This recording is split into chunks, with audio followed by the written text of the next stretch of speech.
Welcome, pilots of the virtual skies. If you watched my first video, I'm really hoping you watched my first video. This is the second YouTube video I've ever posted. This is going to be the exact same identical flight we did in the first video, but I made some mistakes, and most of that was due to me being a chatty patty and talking your ear off. So this flight I want to make almost with no commentary. We'll give you a couple of insights that you didn't get on the first video. Remember, our goals are, number one, to contrast flight sim commercial airline flying to real commercial airline flying. Number two goal is to give you a little bit of the history and the reasons why we do some of the commercial procedures that we do. And number three is to give you a perspective from the customer, from the guy sitting in seat number 23F.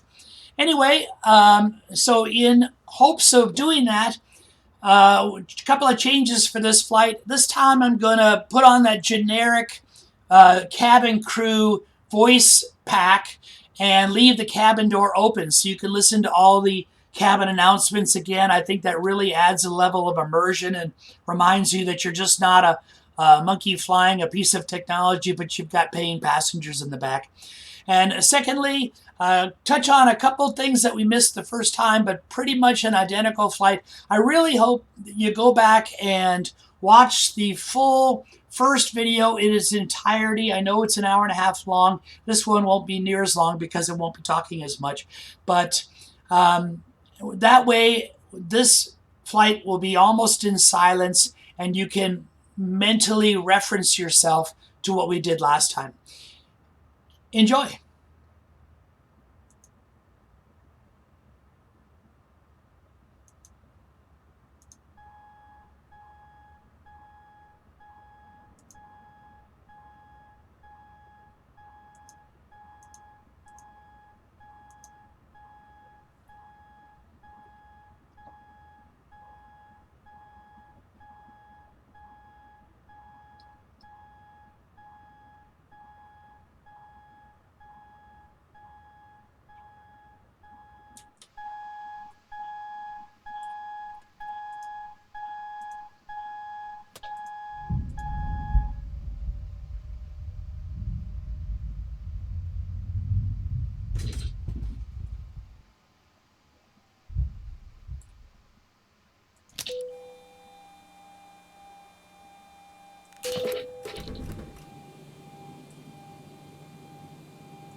One thing I intended to do in the last video is to start the boarding process really fast.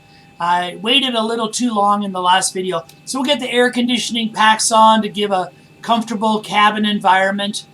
And we'll start loading. Again, it is the longest procedure in the pre-flight process. Make sure the parking brake is on. Make sure our wheels are chalked. And let's get those folks aboard. Change over that pack to a generic setting. Right, 2, 3, 1.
Portland INTL information Charlie.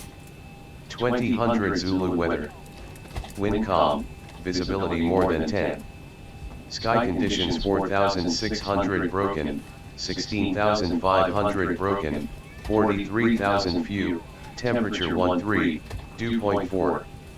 Altimeter 2986. Arriving runways 28 right, 28 left, 03, departing runways 28 right, 28 left, 03. Advise on initial contact you have Charlie.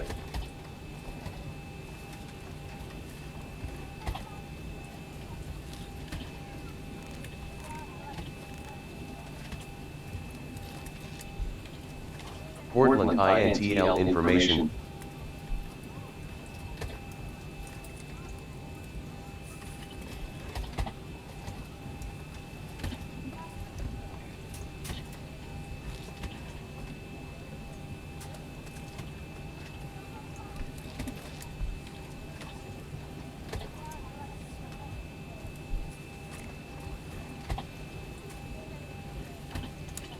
Flight attendants, prepare for takeoff, please.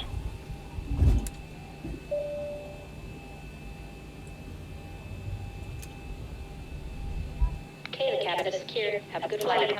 Departure cross-check and all call, thank you. Again, a little bit of license. I'm going to swing back here, and this time I'm going to... Everyone's strapped in. Give us a ring if you need anything. She's going to close the cabin door, and I'm going to immediately reopen it and leave it open during the flight so you can listen to her cabin announcements. And I go through all the voice packs and do that. I think it's a lot of fun.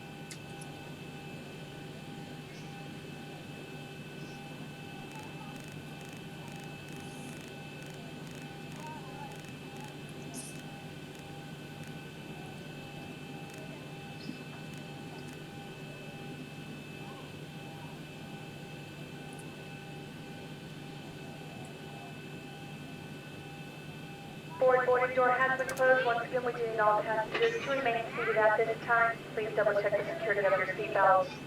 All electronic devices do need to be turned off and put away at this time. This does include all cellular phones and two-way pagers. Flight attendants, please prepare your doors for departure and cross-check.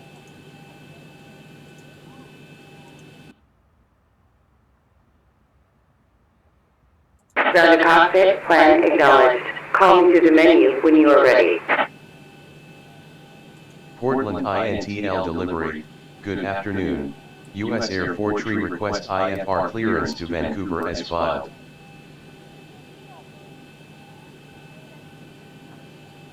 U.S. Air Fortree, cleared to Vancouver by runway 21 departure. Initial altitude 8,000 feet. Squawk 2460.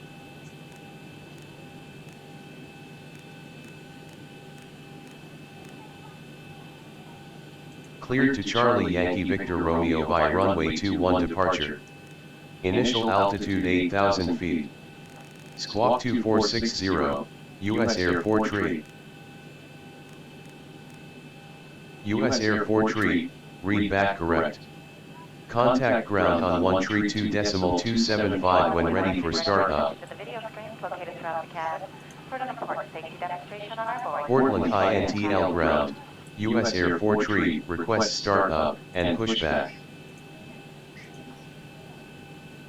U.S. Air Fortree startup and pushback approved.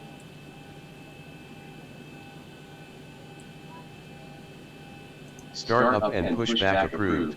U.S. Air Fortree. There are so many places to go in this world, and so many airlines that can take you there. So we thank you. For making the journey with us. Thank you. And now we'd like you to pay attention to the following safety video. First, please fasten your seatbelt. To fasten your seatbelt, insert the metal fitting into the buckle and pull on the loose end of the strap tight. To open, lift up on the buckle. We recommend to keep your seatbelt fastened at all times, as turbulence can occur unexpectedly. As we prepare for takeoff, please make sure your seat back and tray table are up. Okay, all doors and hatches are closed. Ready to connect. Tampering with, disabling, or destroying smoke detectors in the laboratories may result in a fine. U.S. law requires passengers to comply at all times and clearly instructions about seatbelts and smoking. So that you may follow along, we have provided provided a safety instruction card in your seat pocket. All exits on this airplane are clearly marked. Please refer to the safety instruction card to locate your nearest exit. Keep in mind, the closest exit may be behind you. On this airplane, life rafts are located in ceiling compartments. Each cabin exit door and some exits over the wings are equipped with an evacuation slide. Some slides, except those over the wings, may also be used as ramps. This aircraft has escape path lighting in the eye. So connected and bypass pin inserted. Release parking brake. In an emergency evacuation, leave all Starting pushback, and we may start engines. If the aircraft cabin loses pressure, the panel above your seat containing oxygen mask will open automatically. While remaining seated with your seatbelt fastened, quickly reach for the nearest mask and pull down firmly to start the flow of oxygen. Put the yellow cuff over your nose and mouth. Lift the elastic band over your head and tighten by pulling the strap on either side. Breathe normally. Even though oxygen is flowing, the plastic bag may not inflate. I don't know if you noticed what happened. That clicking sound meant that I did not transfer power from the APU to the aircraft before the tow was started. So the external power disconnected momentarily there until I flipped those switches and got us back onto the APU. Wrap the strap around your waist and attach the You never want to do that in real life. Just in case you were wondering. Down on the red tab to inflate the vest, or blow into the red tube on the side of the vest. There is also a light that will illuminate upon contact with water. Never inflate the vest inside the airplane. If necessary, an in-flight vest will be distributed by a flight attendant. The safety card shows how to use the vest. The crew will now be coming through to do a final cabin check. We'll be back after takeoff with more information about your flight.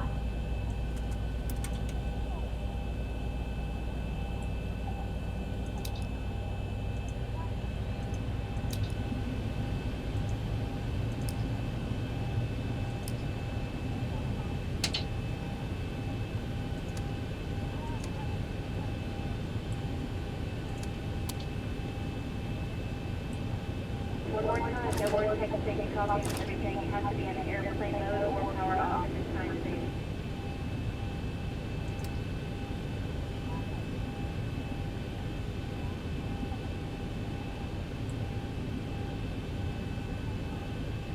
Operation complete. Go ahead and set the parking brake. Disconnecting tail. Stand by.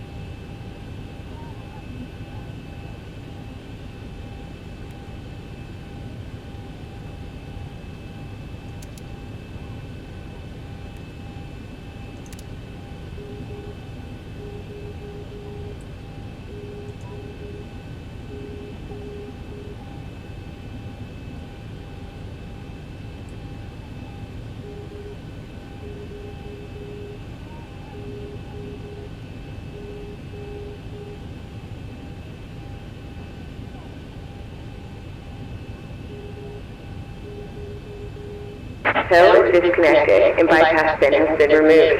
Hand signal on the right. We'll see you next time and have a safe flight.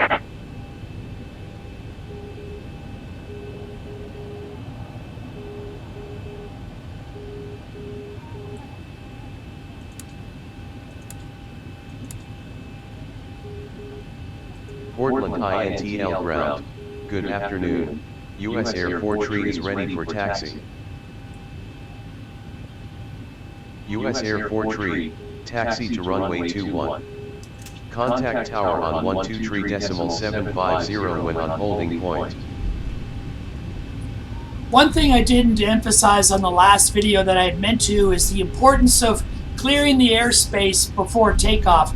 We are at a busy Class C environment, and you especially want to make sure there are not aircraft on landing approach as you take the runway. But eventually, you also want to be cognizant of all aircraft in the airspace, especially important on departure. Almost non-existent or not important during cruise. during cruise, you're moving so fast, other aircraft are moving so fast, that you really depend on the TCAS and the controllers to avoid conflict. But here on departure, and to a lesser extent on descent, during descent you're busy enough, so you've got to really depend on those controllers. But your workload is not quite as high on departure, so make sure you get in a good scan. Now this turn to the runway is more than 90 degrees, so looking straight ahead, that's our view to any aircraft on approach. If you've ever flown any of the PMDG aircraft, you know they have those little eyebrow windows, the ones above the main windscreen. And those really come in handy for checking for planes on the approach. And right now, before we get in the sky, let me talk about how to do a really good scan. And a good pilot will do this while he's being on that initial vector off of the runway. What you do is you either pick all the way to the left or all the way to the right, hold your head steady, look straight ahead, and with your peripheral vision, don't move your eyes, but with your peripheral vision, look for motion. And that motion is going to be a key to any moving aircraft that might be in your vicinity. And then once you've scanned the first section, move on to the next section again, head steady, peripheral vision, head steady, peripheral vision, next sector, in a methodical way, and clear the skies of conflict, sector by sector. Best way to do that, especially here at the departure airport. Taxi to runway 21. Contact tower on 123.750 when on holding point, U.S. Air 4 tree.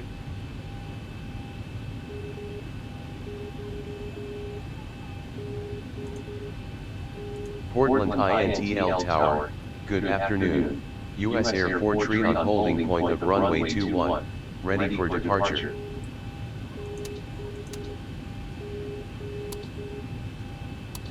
U.S. Air 4 tree, wind is calm, runway 21, cleared for takeoff.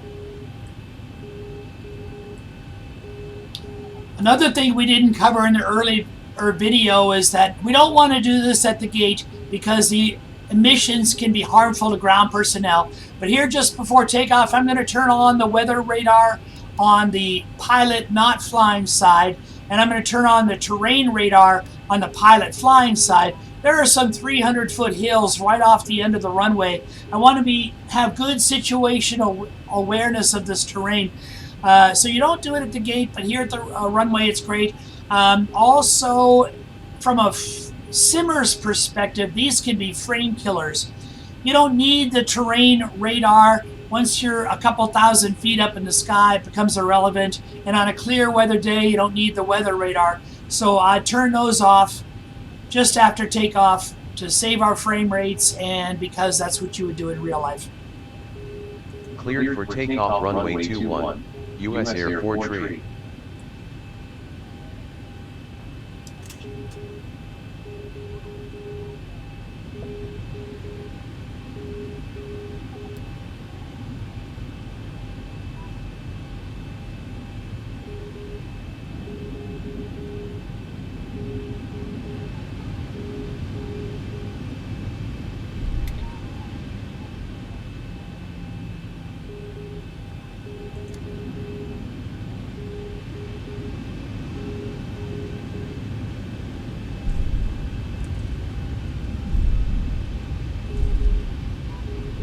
Approaching 2-1.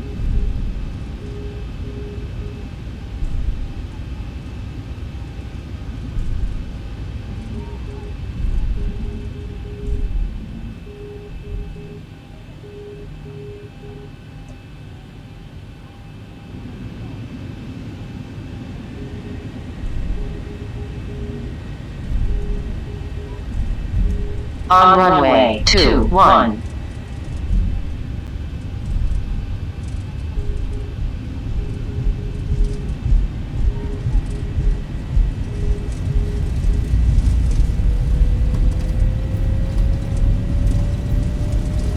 knots.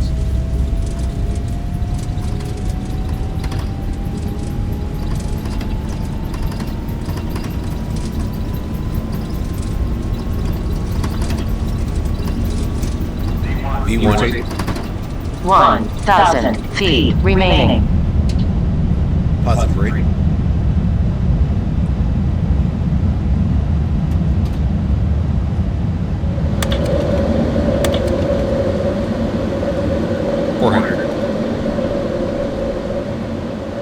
U.S. Airport tree, altimeter 29.86. Contact Seattle Center on 127.050, bye. Altimeter 29.86. Contact Seattle Center on 127.050, goodbye, U.S. Airport tree. Seattle Center, good afternoon, U.S. Airport tree passing 1,400 feet, climbing 8,000 feet. U.S. Airport tree, turn right heading tree 52, climb to 8,000 feet.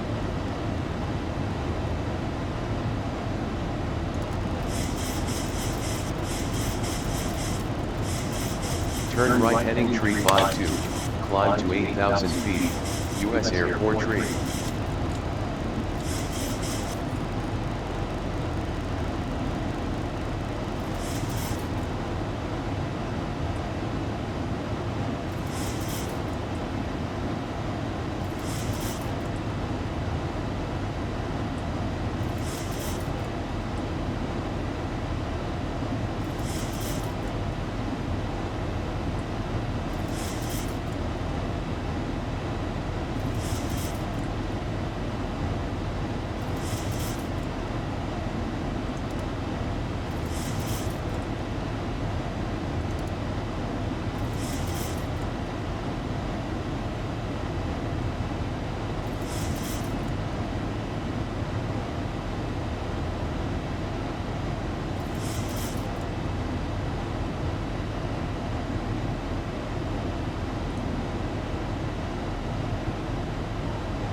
Thousand to go.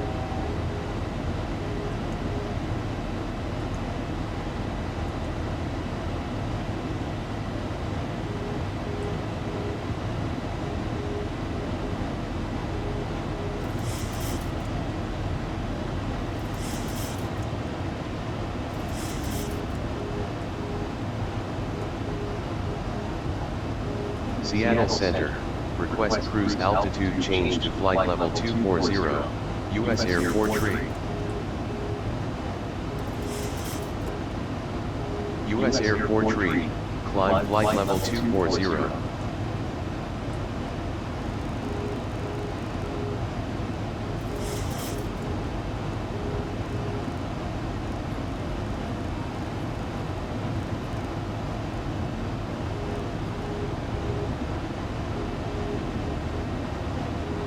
Climb flight level 240, U.S. Airport tree.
touchdown shortly. However, for all safety, we recommend that you keep your seatbelt easy fastened in case of any unexpected turbulence. We have an excellent team on board today. We are all happy to offer any assistance you may require throughout the flight. Our in-flight entertainment has begun.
You notice I gave us that extra 5 miles by creating our own waypoint at Booble, just in case we want to get a better established on the approach. And again, we're guessing at the approach. We don't know at this point what runway we're going to be assigned. Runways change, winds change. So that's just a guess. But it'll give us a little bit extra time, and it's a nice little trick that I like.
Remember, there's Hoquiam on the lower right of our primary display, 78 miles away. That's off on the Washington coast. You can see that big, fat VOR2 needle on the RMI just to the right of the primary display. That's pointing right at Hope Williams, so it's off to the west.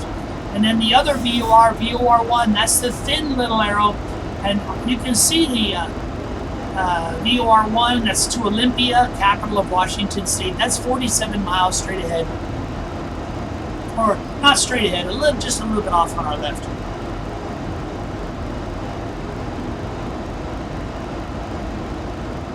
Now, when you don't necessarily need to tune those VORs at airports that you have an intention of landing at, or even the one that you're capable of landing at. The biggest reason that you have them tuned in is basically for situational awareness.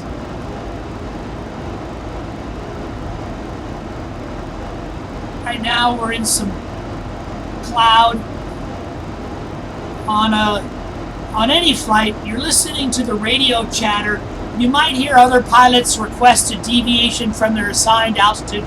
If we were in this cloud for any more than a few minutes, you certainly want, if other pilots are requesting a different flight level, certainly pay attention to that. They also might be requesting a different flight level to either get into the jet stream, which is a fast-moving west to east ribbon of air, give them a little free push to their destination, or if they're flying in a westbound direction, they might want to choose an altitude to avoid the jet stream so they can get out of a headwind. Right now we're heading north, so that doesn't matter so much for us. But we might want to change our cruise altitude if we're in the cloud for any length of time. This is such a short flight. Another thing we want to do now, a cloud is considered visible moisture. And if the outside air temperature is 70 degrees or less, right now we're at minus 9 degrees Celsius. You can tell by the temperature in the upper left corner of the EFIS panel. You might just go ahead and flip on your wing anti-ice and your engine anti-ice switches.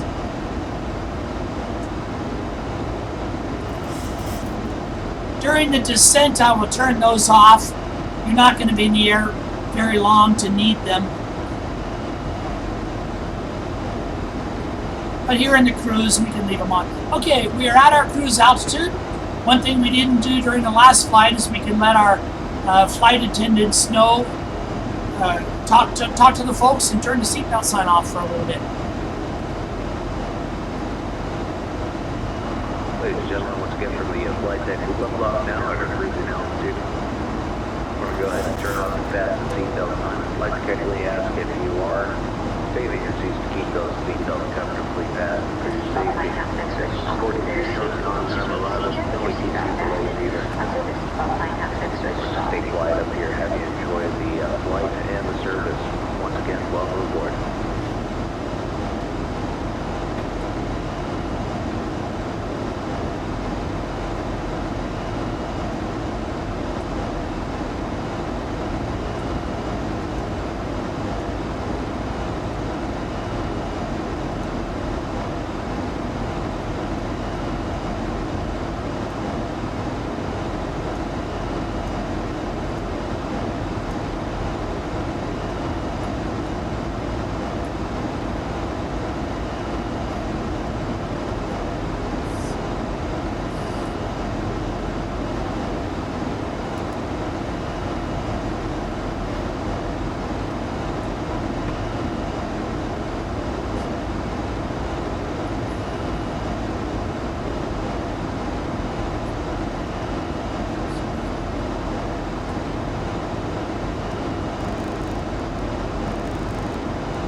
We are on radar vectors. We're not following a flight plan, but you can see our flight plan in the display. We're just crossing near Alder, and we're getting close, 37 miles to Seattle.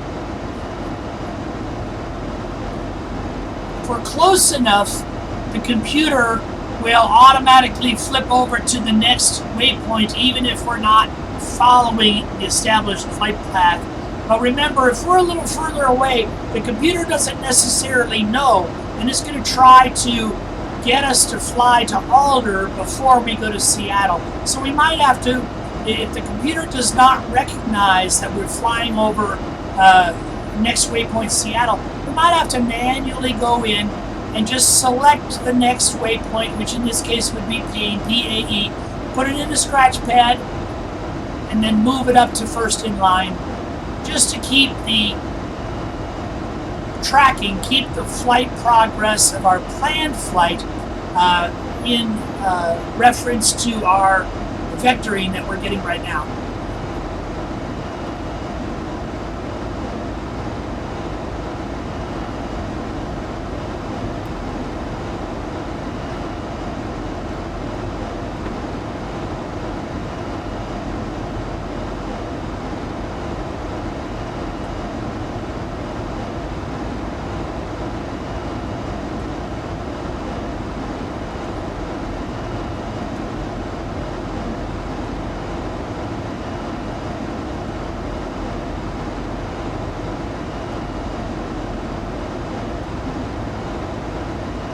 Remember, I just went to the approach page.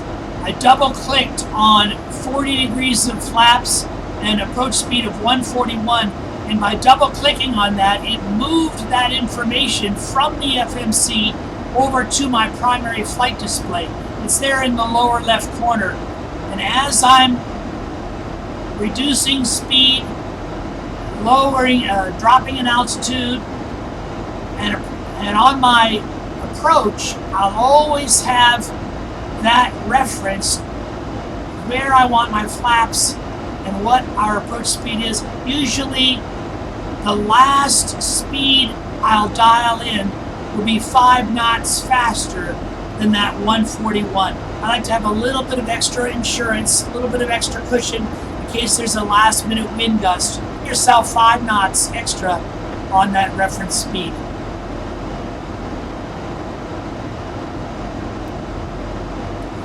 Again, all of this is a guess. We have not yet been assigned a runway. We've also not been assigned a step-down altitude. And remember what we do in that situation. We go ahead and guess. Airport tree, turn right heading 002.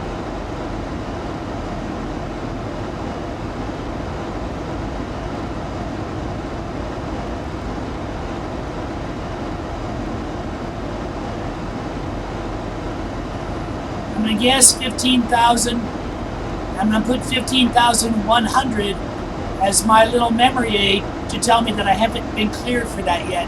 Turn right heading 002, U.S. Airport tree.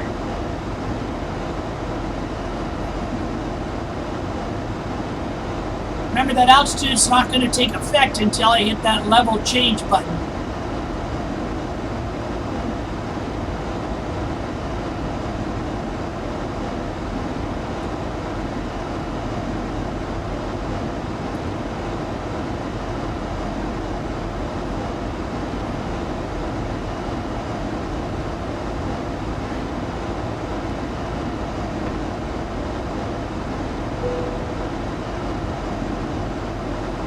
Minutes of flight so far, and you can see we don't have anything in the center tank, and we're about a little more than 13,000 pounds of fuel in our wing tanks. One of the cool things you can do is go to Index,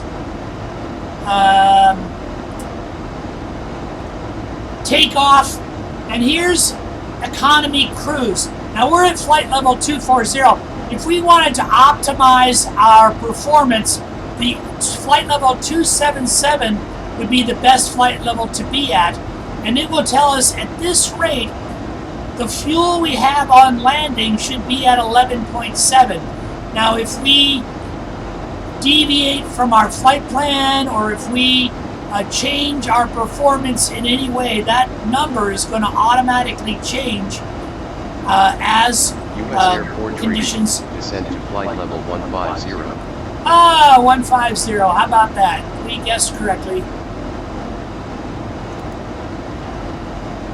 Flight level 150. U.S. Airport tree. U.S. Airport tree. Turn left heading tree 47.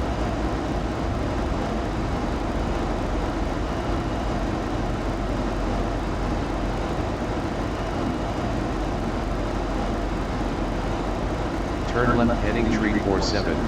U.S. Airport tree.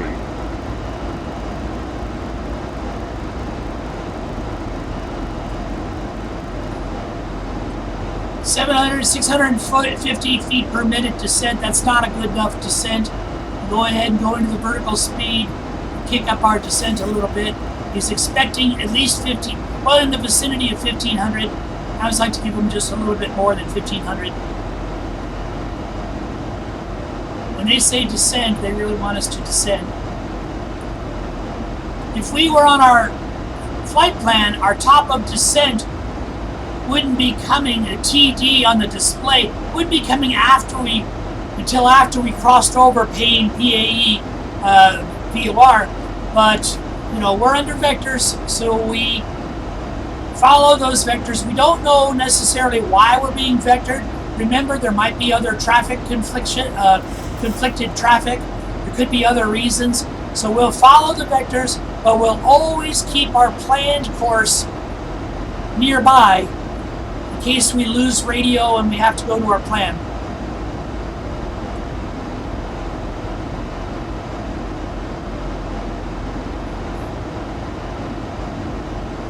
I've also lowered our speed from 320 in the cruise to 290.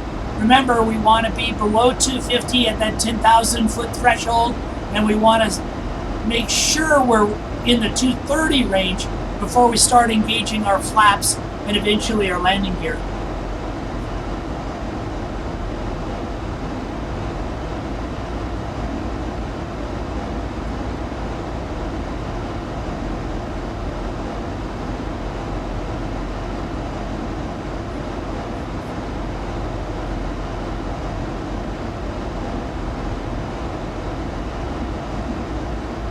Well, this cloud layer that we're in is pretty darn thick. It's a good thing I turned on our engine anti-ice and our wing anti-ice.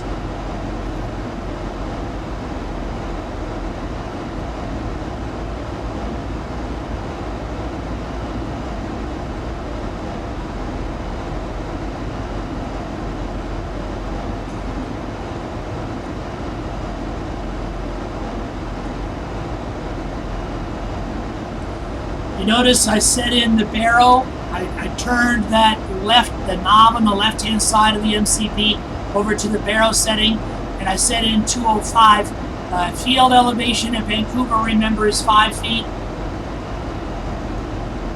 5 feet. AGL above ground level. So 205 is our decision height on our ILS approach. You know, if it's clear skies, remember, he could give us a visual approach.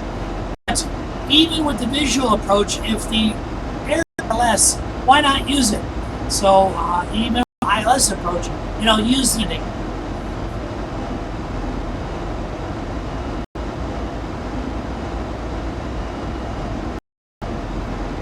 At 18,000 feet, we're going to reach our transition standard pressure 2992. Remember, up attitude indicator we already have set. Pressure level was back in Portland. We haven't received a pressure Vancouver yet. So in the interim, below 18,000 feet, we're going to set in that Portland local pressure so we get an update for Vancouver.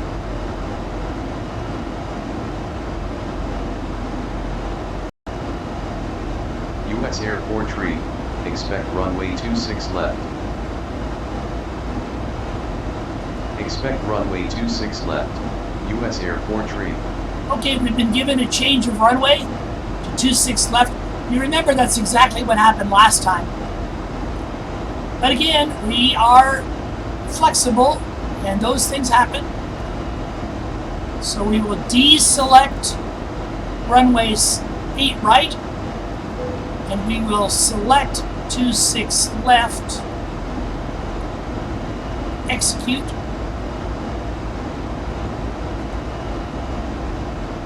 Payne, Bezov, Egret. U.S. Airport tree, turn left heading tree 1.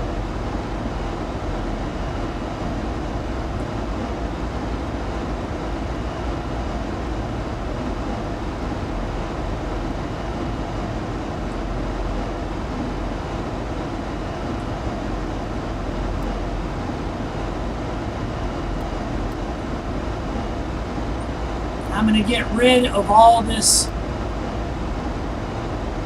track to the runway that we're not landing at. Turn left heading tree 1. U.S. Airport tree. Take 26 left and move it to the front of the line. 1,000 to go. Remember that those blue lines are our missed approach into the hold if necessary.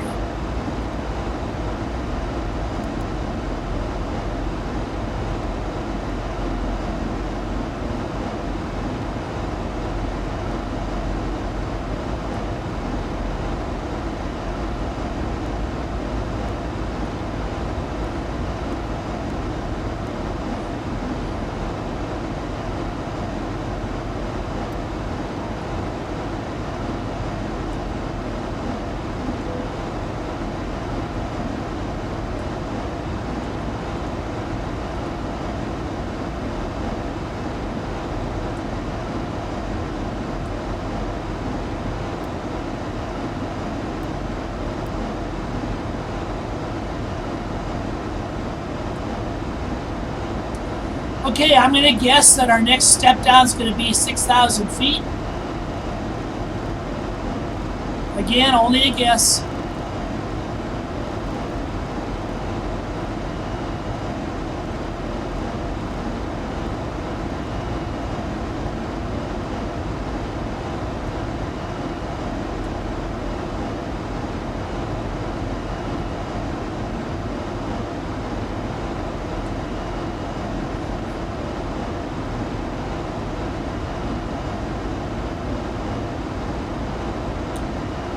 Notice how we turned up the panel lighting down below. I like this panel lighting.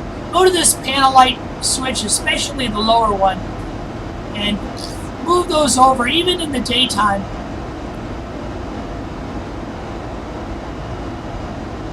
I'm glad that panel lighting is there. We have our Vancouver ATIS tuned in the number 2 radio.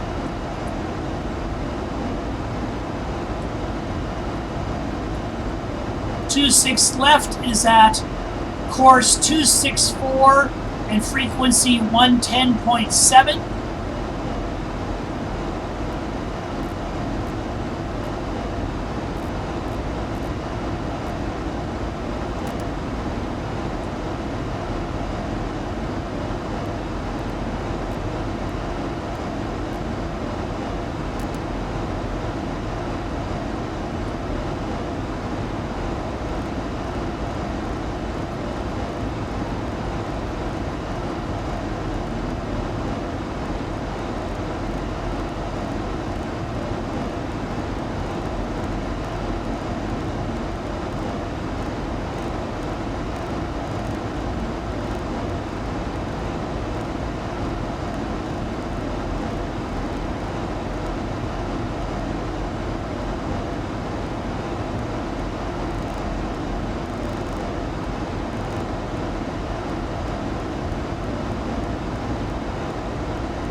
Here you can see if we were on our planned route, on the right side of the primary display, this is what the computer, we would be in the descent, and the computer, we are well above what the computer thinks is an ideal descent rate for a landing at our runway.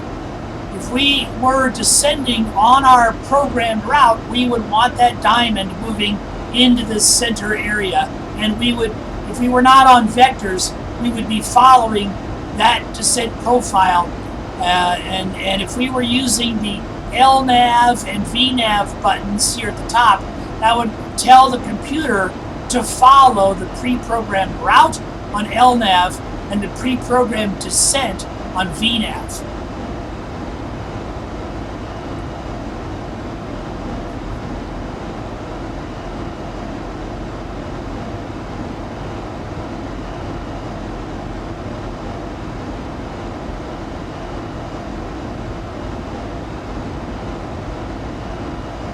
"52 miles from runway 26 left."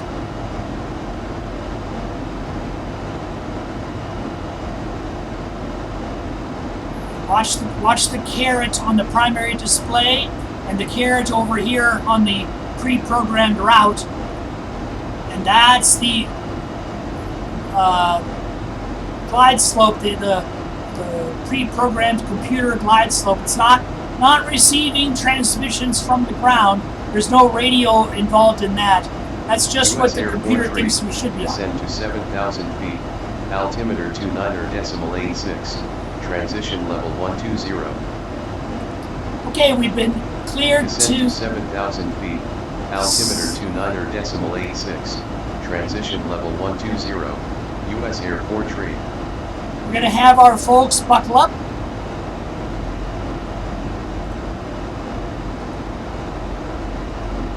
Folks from the flight deck, we started descent. Should have you there in about 15 minutes. Want to thank you so much for your company and business, and hope to see you again with us sometime very soon. Get our speed down, let the inertia of our aircraft get us in that 230 range so we can get ready to start using our flaps and our landing gear.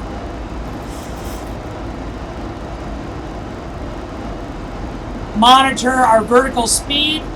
Oh, we're not moving very fast. Vertical speed ought to be a little bit better. We're going to manage our vertical speed.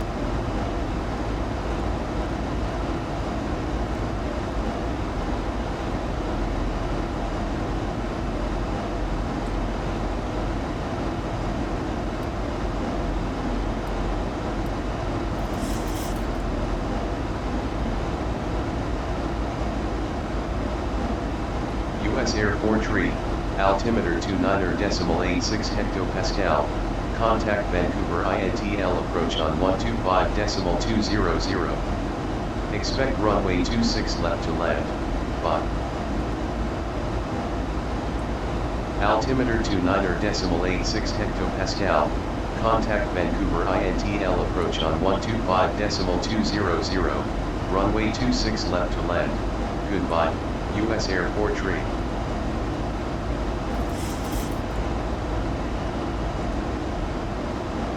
Vancouver approach. Good afternoon. U.S. Air Fortree passing flight level 126, descending 7,000 feet.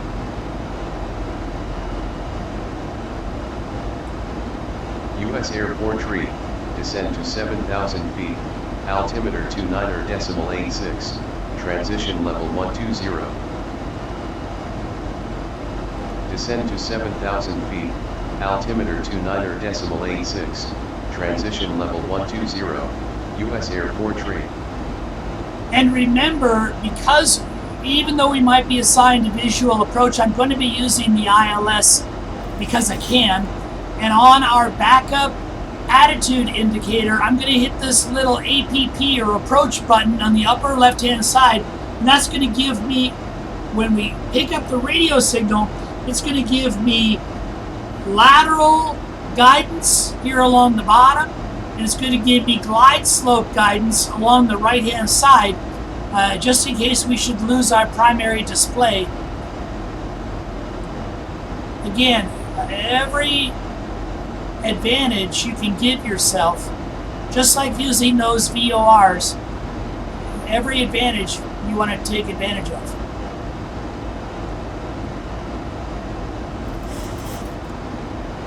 We're below 250 as we are approaching 10,000 feet.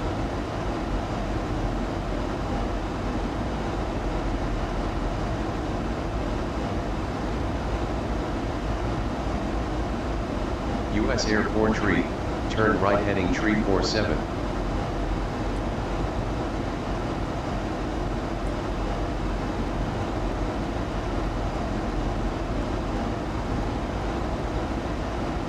Turn right heading tree 47, U.S. Airport tree. I'm going to guess that our next step down is going to be 3,000.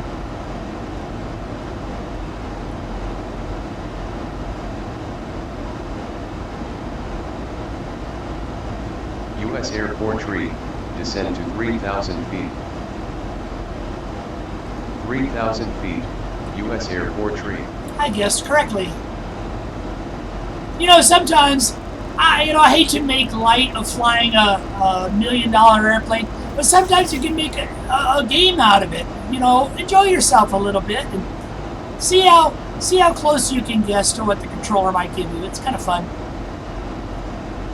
Okay, time for our final prepare for landing announcement. Get those peanut bags picked up. Below 10,000 feet, we've lost our internet and our in-flight entertainment.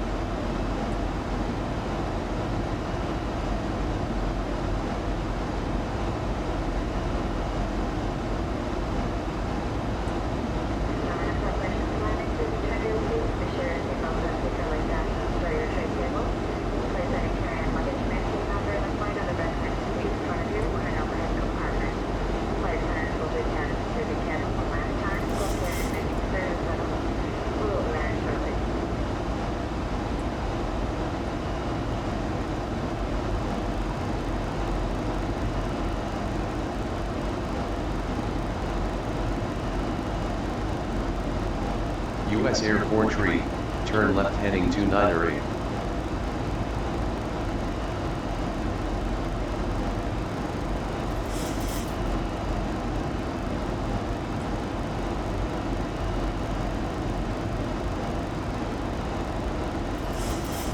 Turn left heading 298, U.S. Airport tree. First notch of flaps. And looks like the skies have cleared. We can get rid of that wing anti-ice and the engine anti-ice. Below 10,000 feet, we want to go into Christmas tree mode. Get our continuous firing.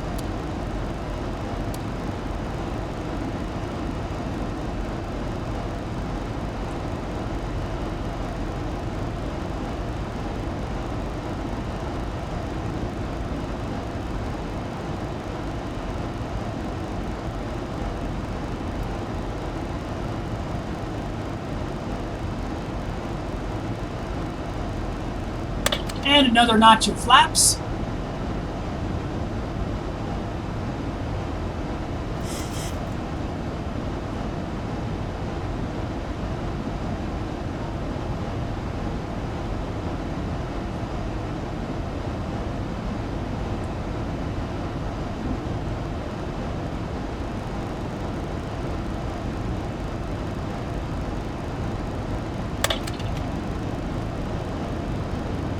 U.S. Airport tree, you are 4,600 feet above your clearance altitude, descend and maintain 3,000 feet.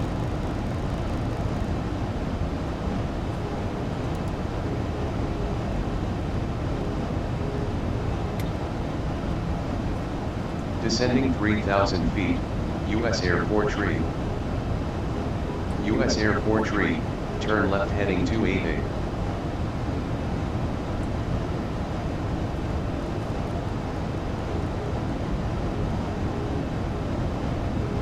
Turn left heading 288, U.S. Airport tree.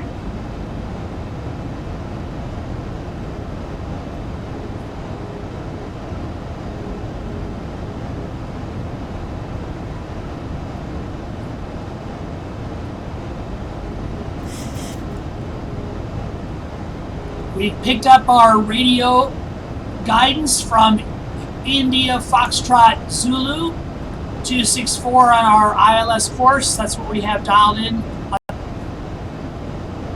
Information.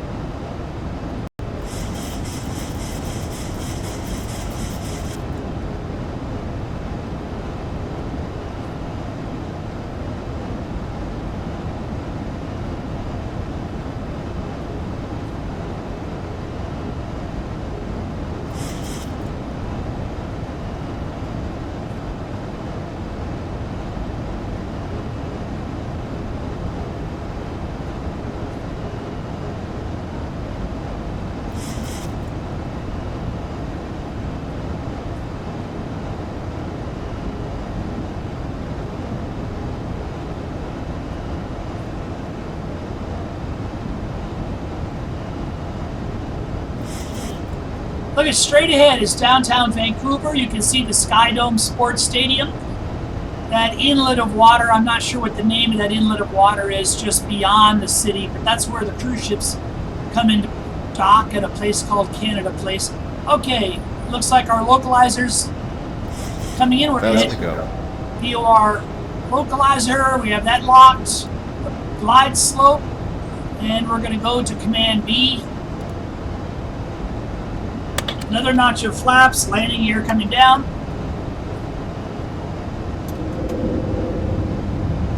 U.S. Airport Tree, turn left heading 265. Cleared for visual approach runway 26 left. Contact tower on 125.650 when established. Bye.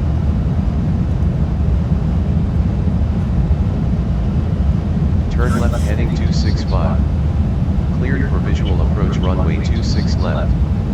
Contact tower on 125.650. Goodbye, U.S. Airport Tree. Speed 150, another notch of flaps. Remember, our reference is 40 on the flaps and 14. I like to be 5 knots above, so 146 will be our landing speed. 2500. Glide slope is alive. Another notch of flaps. Let's move down to that final speed.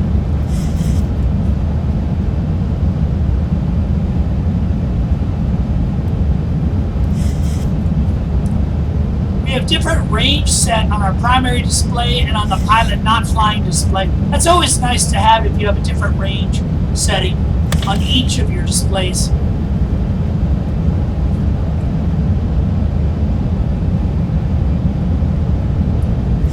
We are at 30 flaps and we can go to landing flaps, 40 flaps. 3 green on the landing gear. Contact the tower. Vancouver INTL Tower, good afternoon. U.S. Airport Tree approaching runway 26 left.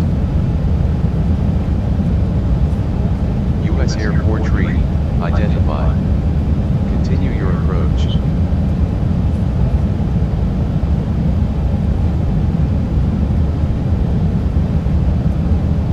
This is about as pretty as it gets.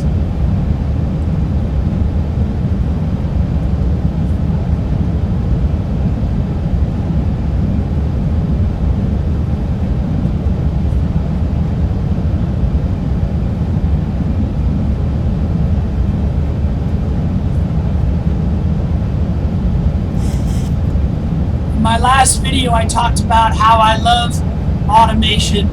And even though in real life you might go off of autopilot in the last couple hundred feet, I like to leave it on and let the machine prove to me that it can do a landing as good or better than a human.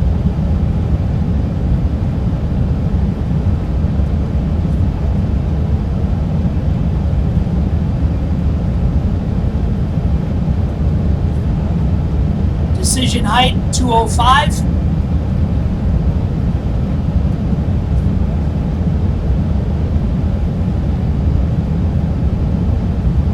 The blue line represents our missed approach course to the hold at, I believe it was Jaffa, Georgia. Georgia is our holding fix.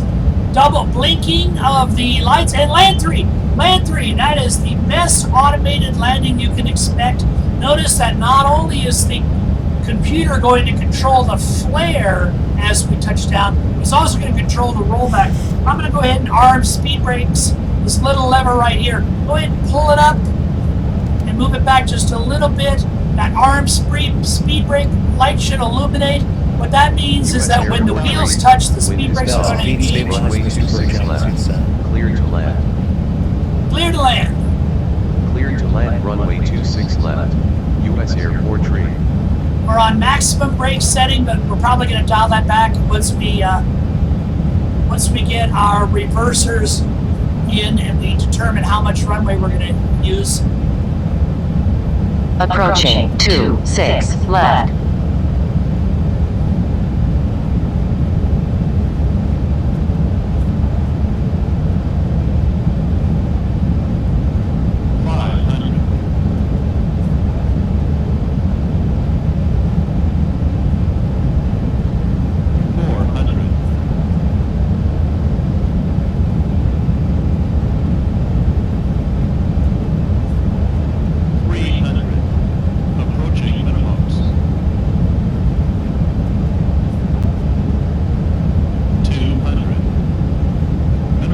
Continue.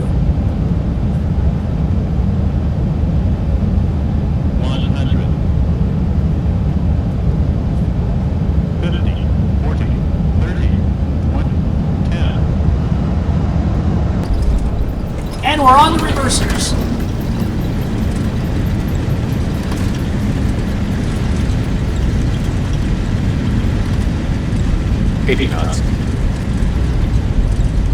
U.S. Air 43. Contact ground on 127.150. Ground on 127.150. U.S. Air 43. We'll be taxiing for the next few minutes, so please remain seated with your seatbelt fastened and all items so that for the signal sign. Caution on taxiway. On taxiway. Personal belongings before you exit the aircraft. Careful when opening the overhead compartment. You're now free to use your mobile phones and small lightweight devices. Thank you for flying with us today.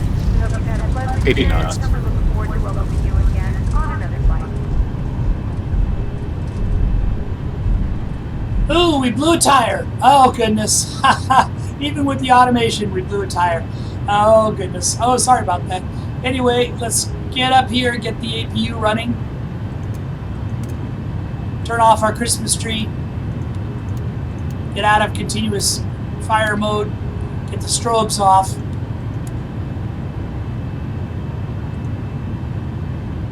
Vancouver INTL ground.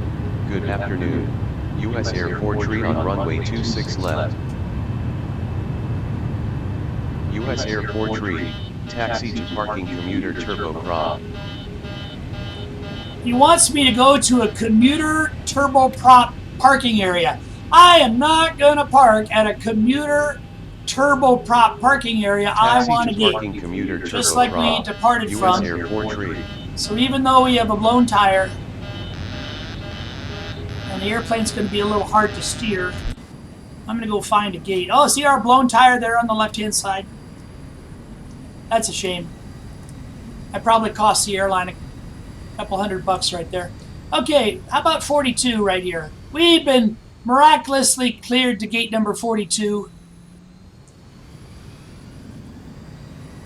The APU is kicking in, so I can actually shut those engines off and still have electrical power.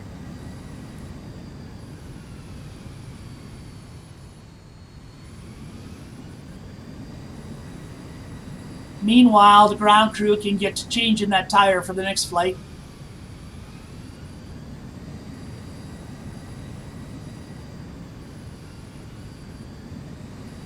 It's a little hard to...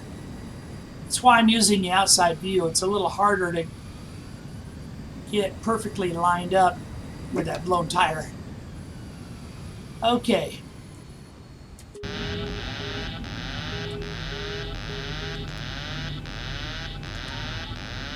Shut off that nasty alarm. Transfer on to the APU. lights off, seat belts off. Get that jetway coming over. There's the jetway moving. And get those engines off.